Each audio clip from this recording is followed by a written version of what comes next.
yoshimgacha yaxshi edim. Shu 4 yoshimda qattiq isitmalaganim sababli doktorga olib borishgan.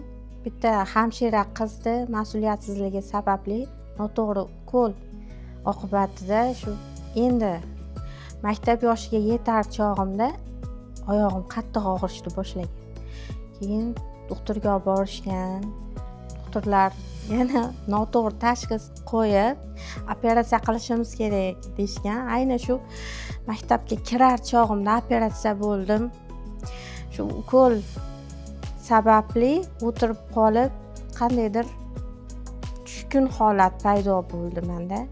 Qishda uyda o'tirgan mahallarim daftariga oq varaqqa bir narsalarni chizishni boshladim. Shu hayolimga kelgan narsalarni tushirishni boshlaganman. O'shandan boshlanib ketgan rassomchilikka qiziqishim.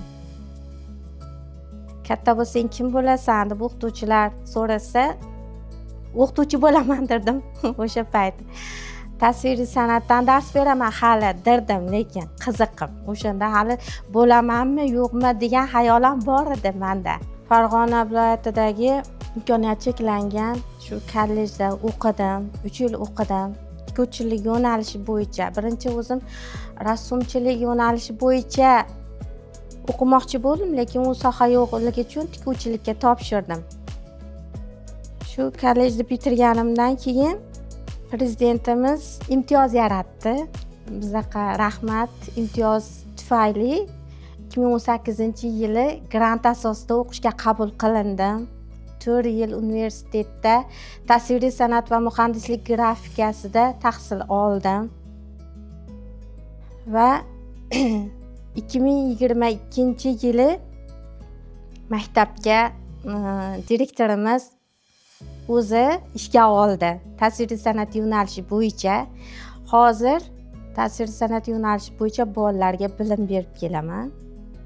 Mahallada qiziqqan 2-3 ta shogirdlarim ham bor. Ular ham kirishib turadi. Ishdan bo'sh vaqtlarim opam bilan birga tikuvchilik bilan ham shug'ullanib turaman. Kollejda o'rganganligim tufayli chokin tekis menga ko'maklash, yordamlash deb yordamga chaqiradi. Kirib yordamlashib turaman. Men chizib beraman. Men yaratgan shu dizayn asosida opam tikadi. Yana ham shu o'zimni shaxsiy ko'rgazmamni qilmoqchiman. Hozirda rasmlarimni ko'paytirish bilan bandman. Ko'proq ya'ni shaxsiy ko'rgazma, kelajakda shaxsiy ko'rgazmamni qilmoqchiman. Zakazlarim tushib turadi orada.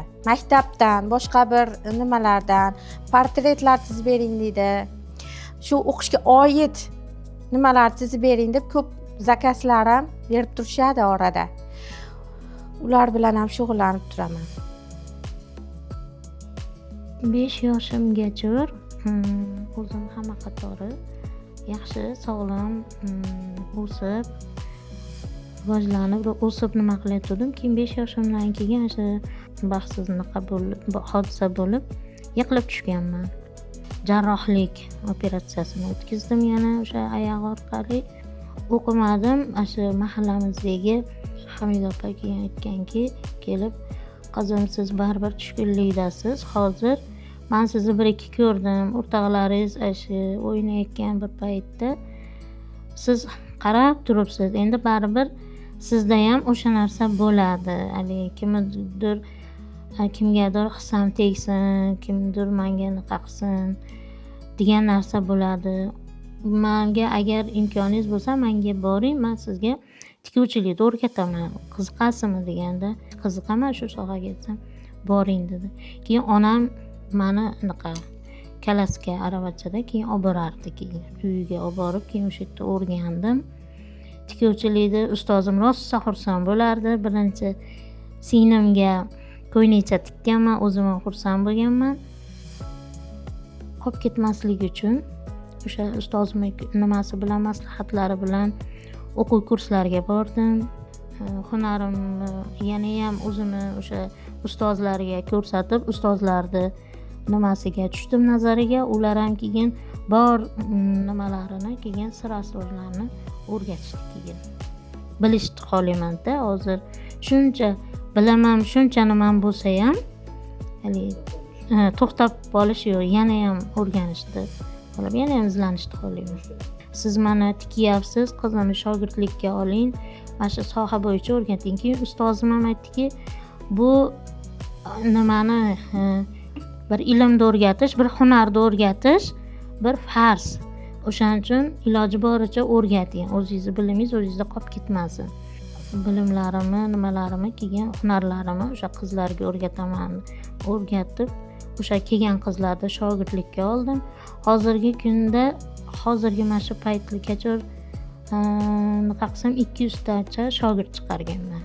Hozir ular turmushga chiqib ketib, uylarida o'zlarini ishlarini hozir ham haligi aloqaga chiqishadi. Ustoz, rahmat sizga, shunchalik o'rgatdingiz deyishib, rahmat aytishadi.